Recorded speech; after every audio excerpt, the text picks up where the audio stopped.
Welcome to Heart Speak Podcast, episode 259, Trusting Our Inner Knowing, Stepping Beyond the Bubble. Well, hello there, wherever you are in the world. It's good to be back with you, and thank you for joining me. And first, let me send out my love and sympathy to parts of the world that are really suffering at this moment, especially Morocco after a very unusual earthquake that's killed thousands, and now Libya, who has seen floods that they have never seen, wiping away villages, and again, thousands lost. And I know there are disasters happening all over the world, whether it's fire or water, hurricanes. And I send my love out to all those who are suffering. It seems to be that we are in the midst of a very tempestuous time in terms of these natural disasters. And I call them natural because I think that something big is happening, not only within our own Earth, but within our solar system, our galaxy, etc. And that's part of what we're seeing here beyond what our man-made triggers to such disasters. But let's move from there into what I'm talking about today, which is looking at what does it mean to have an inner knowing? And what do I mean by stepping beyond the bubble? And this comes about because today, tomorrow is a new moon in Virgo, trining Uranus in conjunct Chiron, which is the healing of our wounds.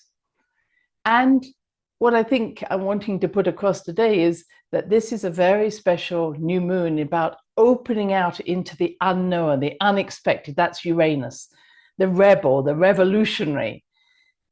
And often we create in our minds about Uranus being there's something happening unexpectedly, and certainly these disasters in Morocco and Libya are part of that.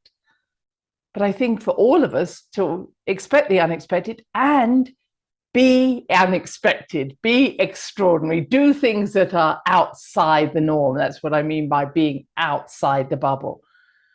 Don't be predictable. And it's really using what we call our creative imagination, which is a human gift, to say, I'm going to do something different today. Or just in this moment, I'm going to think differently. I'm going to walk down this road differently. And I'm going to come back to that because only by owning our ability to be creative in the moment can we stop living a very predictable life, a life that some would say is a simulated life, a life within a bubble that's being created for us, a holographic bubble where we just keep doing the same thing and expect a different result. So today, think about doing things differently, and I'm going to give you some examples later on.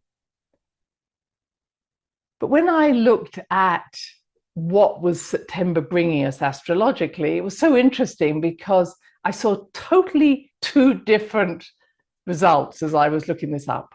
From a tropical standpoint, this means that we follow what it means to be on this earth. Most of our astrologers, and I myself included, use tropical astrology. It said it's going to be very quiet in September. Nothing's going to happen. And I was a little surprised because this was an organization that I trust, and we have 6 planets retrograde. And 4 planets retrograde feels an intense energy. 6 planets means that we are feeling like we're in a pressure cooker. We're about to burst. I'm sure you've had that experience. But it's also forcing us deeper and deeper into our own psyche, the psyche of humanity, the psyche of our culture, the psyche of the earth, etc., etc. In other ways, who are we? Who are we? What are we doing? So it's asking us to look at ourselves in this way, especially with Saturn in Pisces coming closer and closer to Pluto. And as I've mentioned before, it's like Saturn is saying, what is the structure by which you have been living your life? Pisces is an illusion, an imagination. Is the structure in which you have been seeing your reality actually working for you? Or does it need transforming, Pluto, into something new? So to me, it's almost like the veils are falling, the masks are coming off, things aren't going the way you thought they would, but it's also saying, wow, look how predictable I am. Look how I keep thinking the same thing and getting the same result. I'm no good. Oh, look, someone's telling me I'm no good. I don't deserve. Oh, look, that happens. And this to me is what's happening over and over again. And when we look at the basis of a hologram, and I don't want to necessarily get into the physics of it, but it really is a beam of light that goes directly onto a photographic plate and a beam of light that goes off an object. And where they meet is what we call an interference pattern. And that interference pattern is not the, well, it is the hologram, but you can't see it. And having studied holograms for so many years now, I realized there are two things that turn on this interference pattern into what we see as a holographic image or a holographic figure. If you've ever seen them, they are so lifelike. In fact, we're probably seeing them on the television every day. But the fact of the matter is, when you see that holographic figure, you think, no, that's got to be solid. That is a solid figure. And it takes me back, years, maybe 20, 30 years of going into a museum in Denver, almost my first visit to Denver, and here this more naked lady was lying on the floor, and she was covered up in a very beautiful way, but basically she looked so real. I could have seen the hairs on her body. I could see every little mark on her body. And I walked around her like everybody else did, but it was actually just a hologram. None of us thought of just walking through her, but it was just a hologram. And I think that now we're seeing so many more holographic images. As you might know, people are sending their avatar to be at a meeting and it's just a hologram, etc. And even virtual reality now, looking through goggles, it's a holographic view you're seeing. So the idea of a hologram is becoming more understandable from maybe 30 years ago. And coming back to this interference pattern, there's two things that can create this figure of this lady who appeared three-dimensional. One is to shine a replica of the original object that was photographed. So let's say it was an apple.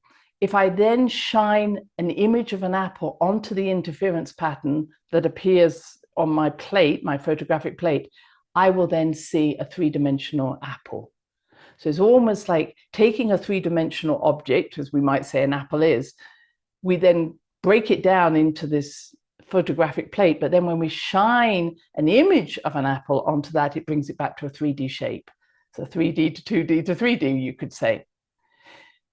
And that's what happens when we use our thoughts in the way that we often are. We're saying, okay, this is how I see the world. This is how I interact with that world. And every time I project onto that world my belief systems, I keep seeing the same thing. Make sense? Let's say, I don't know, I have a fear of not having a job. That's my belief. I'm surrounded not by a world, but by my perception of reality through my mind. So there's an interference pattern all around me that I can't actually see. But what I do is I project that belief out onto that interference pattern, and that's what I keep seeing. Or I could take a simpler example. I might say, in my belief system, the sky is blue. Guess what? I project the idea of blue out into my environment. The sky is blue. Except for today when it's actually raining. Yay, in New Mexico. So the idea is that whatever is going on in our heads, everything that we're seeing is actually a computer readout of our belief systems. So of course, we don't see color. It's our brain takes in the information and it says, oh, that looks like blue, let's make it blue. And then we say, oh, look, it's a blue sky. So everything is coming from our beliefs, our perceptions, and being translated by our brain into what we consider reality. And that's a holographic, why holograms are often talked about. We live in a holographic universe, holographic reality. And this is really somewhat the Saturn Pisces energy. You know, how do I create from imagination, illusion, something that looks real? But at the same time, we're now going in the opposite direction and saying, well, is what I thought was real really real? I hope you're following me here.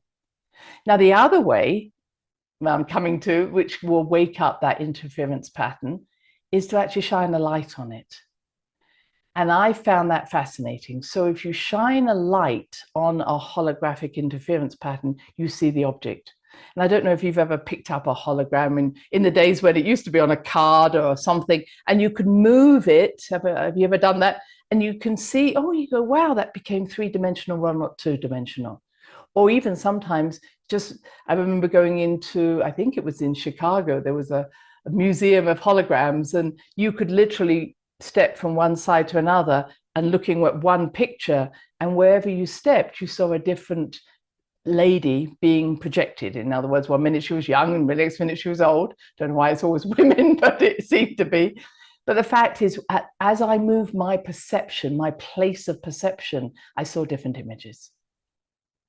All right. So changing our perception changes what we see. All right. But shining a light meant that when I step beyond my perception and just shine pure light, and we talked about light last time, we might see that change in a hologram or something else appears. And I relate that very much to that sense of when we go, oh, the light dawned, I see it. Oh, I get it. So sometimes we need to be outside ourselves to actually see what is reality. Isn't that true? If we stay in the same situation, we don't have that awareness. Sometimes we have to walk away and we come back and go, oh my goodness, what am I doing here? Why am I with this person? What am I doing? Sometimes we have to move away to get back. And so this is what I consider this idea of an inner knowing, a higher, what is being called the divine spark, a higher inspiration, something from a different viewpoint is allowing me to look at the hologram in a different way. Or one could say, if the hologram is multidimensional, I'm seeing beyond the dimensions of 3 dimensions, 2 dimensions, etc. Yes. All right. So this is the framework that I know that I'm wanting to take you on today, and recognizing that what we have in our world today, as I said, with Saturn and Pluto coming together, is really a messing up of what we thought was reality. You might be feeling that. And I'm going to say things are only going to get worse, more crazy, more confusing. But the most important thing I want to put across is you're not crazy. I was going to call this podcast "You're Not Crazy," but it might not have been one that you wanted to come and listen to. But I want you to appreciate that sometimes you just have this strong sense of certainty. And I call that inner knowing. That strong sense of, nope, that's not right. That doesn't resonate with me. And it's not your head talking. It's not your gut talking. I'm going to call it your deep heart talking. I'm not saying the third eye, but even that is limited. I'm going to suggest that all our chakras, especially what we call our third eye, our ajna, our heart, our sacral chakra, our root chakra, have many dimensions in them. And rather than just working on the very simplistic way we often look at them, and I've written about them and talked about them, I want you to understand that when we get to that level of that deep, impactful, divine spark, inspiration, intuitive knowing, it isn't coming from something superficial. It isn't aligning with something you already know. Isn't that true? You say, I just know this to be true. And someone say, well, explain it to me. And you go, I can't explain it. I just know it. And that inner knowing is not limited by emotions or beliefs. Make sense? It doesn't have any energy to it, does it?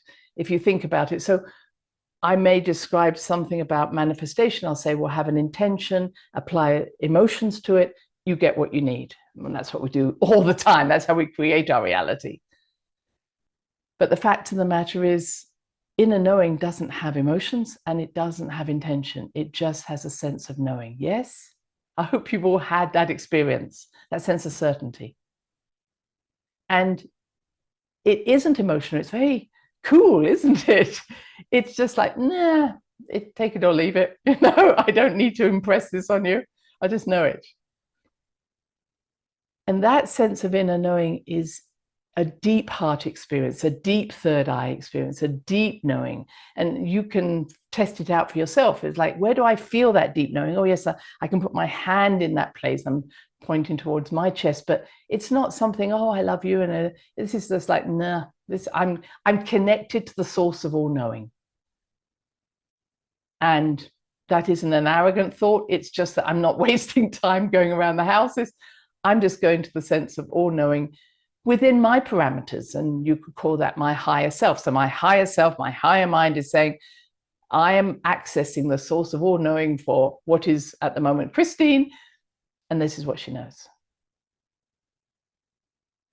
And when you go into that all knowingness, it's almost as if there's no time and space. Well, there is no time and space. It's just now, isn't it? It's just now, here.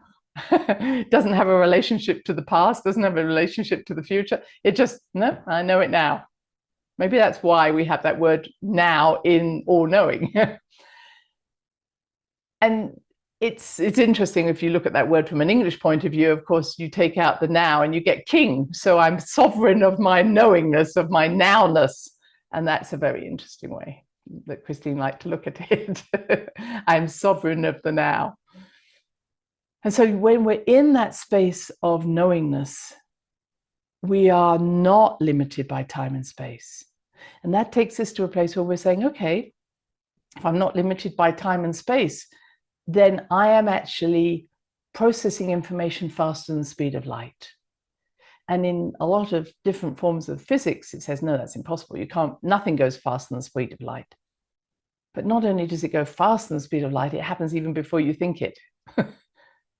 And I think that ties up with some to experiments that I've seen where, for instance, a computer on one side of the Atlantic, let's say in Britain, would randomly pick a symbol for people who were living in America, and those people living in America were told to sit down. They weren't told when to, but they gave them a range. You could say, sit down between this hour and this hour, and a message, you will receive a symbol.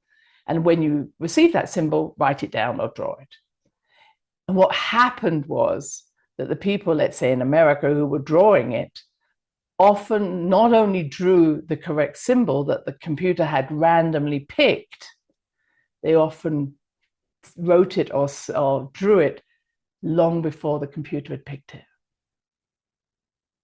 So what that does is just mess up our minds to say that time actually is a false expectation. Well, as you know, I've described it as a temporally induced mind experiment. Time is a limiting force that has been placed within our minds to say there is a past, present, and future, but time is only now. At the same time, space is only here. Last night I had a big dream when I was in a friend's house and lots of things were happening. And I could tell you that I could see these objects, I could smell the food cooking, I could touch something. But when I woke up, none of it was there. None of it was true. It was true. I'm not saying it didn't exist, but it didn't exist in this moment. But as far as I was concerned, there was a space I was inhabiting. But it was really just saying to me that my imagination can take me into any space at any time. And it's all here and now. And this brings me to the place that says that what is happening is that it's like if you're watching television or whatever you watch, all those channels, the YouTube channels, whatever you watch, are there now. They're running. They're just running their course, aren't they? And you say, oh, I'm not going to watch that one anymore. I'm going to watch that one. I'm going to listen to that one. I'm not going to listen to that one anymore. Does that mean that the others disappear? Well, again, you could go into, can you hear a tree fall if you're not there? And so the idea is, does it exist when you're not focusing on it? But let's perceive it is existing when you're not focusing. But so that when you move from one program to another, you're actually now investing your energy consciousness into that particular program. And you may be someone who's very imaginative and you're like, wow, there I am in 19th century Spain, and now I'm into this. And you're there, aren't you? You're saying, that's where I am, but you're not. It's a part of you that relates to that. And then when you change channels, wow, now I'm in 22nd century, wherever, and you're there. So this is the whole idea that we're actually living parallel lives. So rather than just living one life, here I am having this life, it is the me that's having this life, but I'm accessing information from various places. Just as if I watch different YouTube channels, I'm accessing different information from different people. And whatever I resonate makes me think, oh, I'm there, but I'm really not. It's just that I'm accessing consciousness or information that resonates with my higher self's being. I know this is a lot of information today, but what I'm wanting to just really put over is that the illusions that Saturn in Pisces are revealing is that there is only now, there is only here. We have access through our consciousness to what we call past lives or future lives, but it's really just like turning on a different, as I say, television program and losing yourself in what we call the past or in the future. But we are not those people. We are just resonating with aspects of who they are. And this, I will say, comes from the Bashar work I was just listening to on parallel lives. So coming back to now, we are saying is, okay, if what I'm living within is a simulation, a holographic world that I just keep feeding, how do I change that? How do I step outside the bubble of creation? And if you read someone like David Icke's book, his new book called The Dream, fascinating because it's all about how we probably think this simulated world has been around for probably 200,000 years at least, so it's not new. So what do we do? What can we do that steps outside that? What we need to first do is stop telling ourselves the same story. This is me, let me tell you my story, let me tell you my identity, this is who I am, these are what I believe in. And as you might notice, I never talk about who my guides are or what I see myself being or why I'm here. Not because I don't somewhere inside my deep heart know, but as soon as I talk about it, I've positioned myself within a simulated world. I believe in this, I am from this planet, this galaxy, I'm already limiting myself.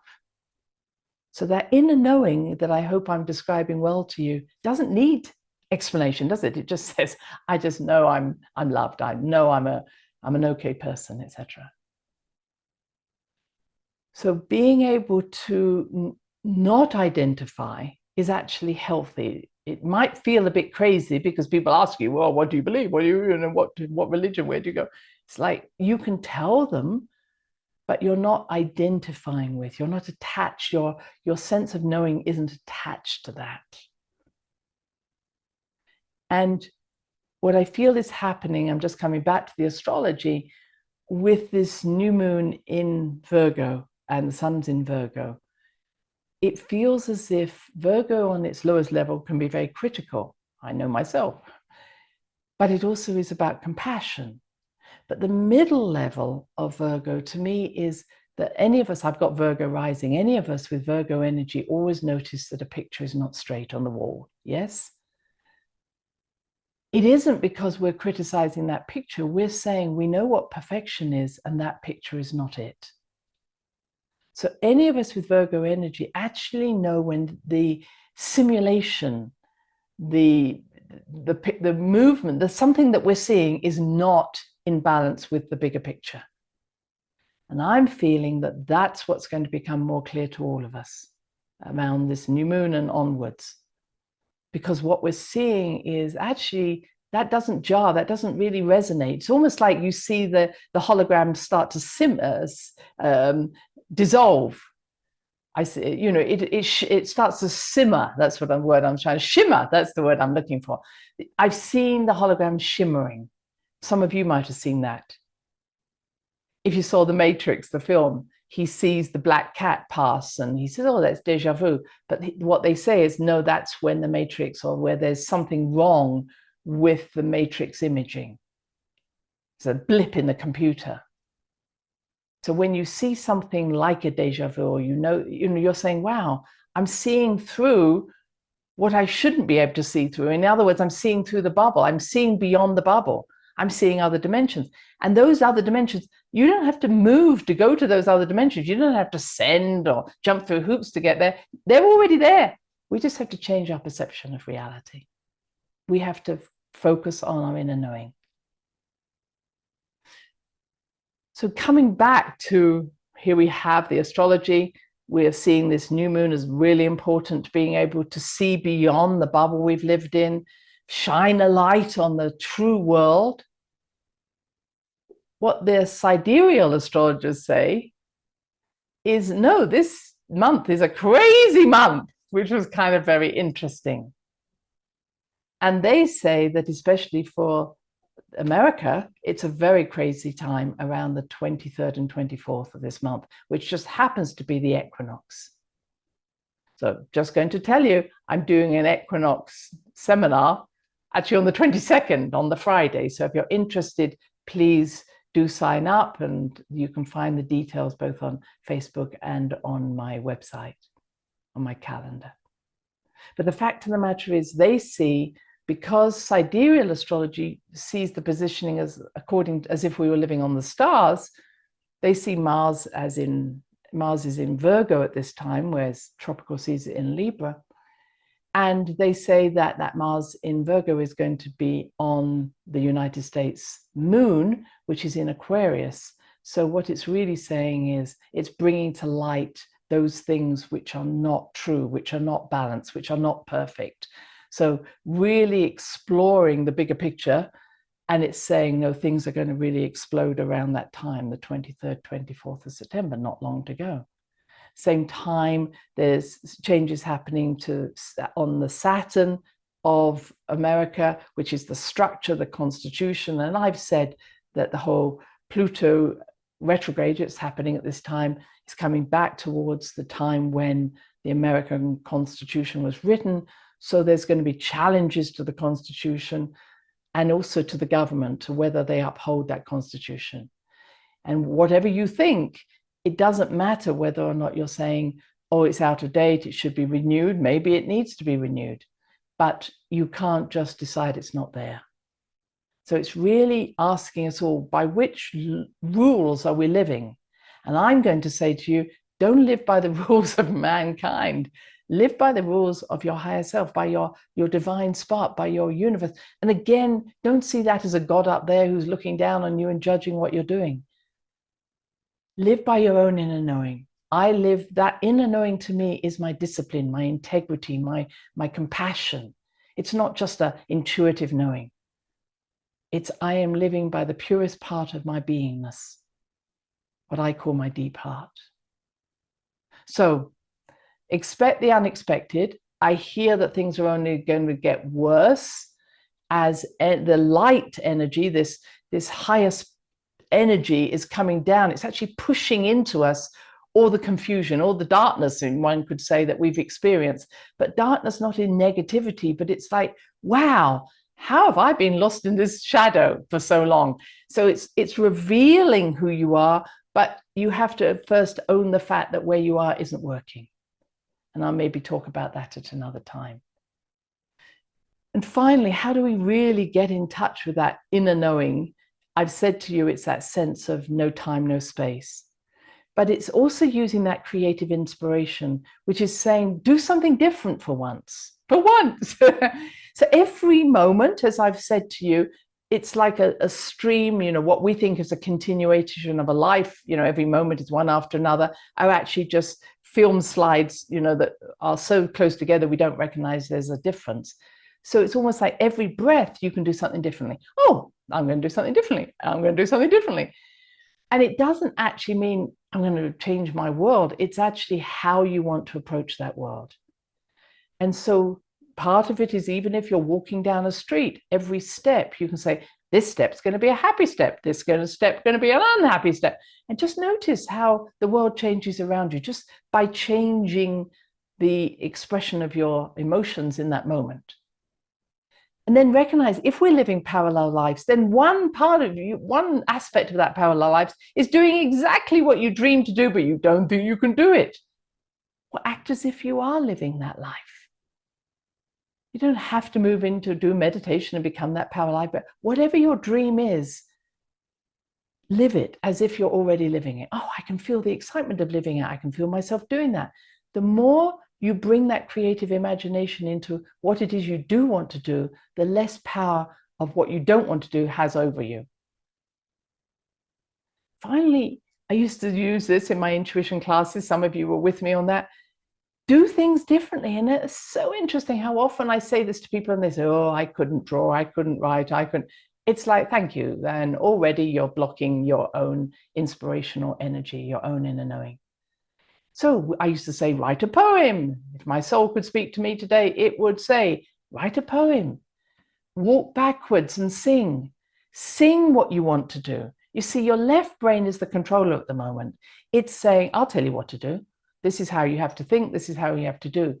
But when we do something odd, like walking backwards and speaking or singing, our left brain freaks out and goes, what is she doing? And it tries to bring us back online. You know, you're an old person. You can't walk and you can't sing and dance or skip.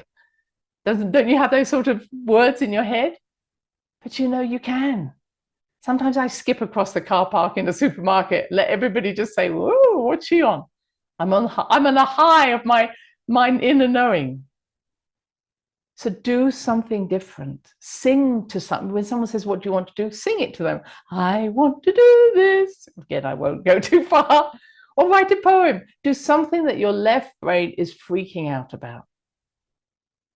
The last thing I'll say there is, the other thing that I know allows that left brain to get out of the way is when we do things that are habit forming. We know how to do them.